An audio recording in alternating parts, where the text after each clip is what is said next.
Your fashion should be halal. Your entertainment should be halal. Your relationship should be halal. আপনার রিলেশনশিপও কি হইতে হবে? এই তো আসল জায়গায় চলে আসছে এখন। হালাল রিলেশনশিপ কোনটা? এই পবিত্র বিয়ের মাধ্যমে আমরা এই হালাল রিলেশনশিপকে উপভোগ করতে পারবো। এর বাইরে আর কোনো রিলেশনশিপে যাওয়া যাবে না। প্রি ম্যারিজ রিলেশনশিপ এটা কি হালাল না হারাম? ফতোয়া আপনারাই দিয়ে দিচ্ছেন, বলেন বিবাহ বহির্ভূত যে কোনো রিলেশনশিপ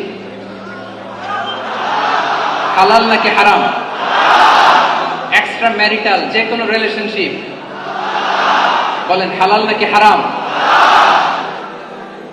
সাবধান হইতে হবে। তাহলে হালালের সাথে আমাদের সম্পর্কটাকে জোরদার করতে হবে।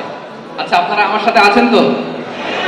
মুসলিম আইডেন্টিটি রক্ষায় প্রথমে কি বলেছিলাম? সালাত। 2 নম্বরে অ্যাটাচমেন্ট উইথ কোরআন। 3 নম্বরে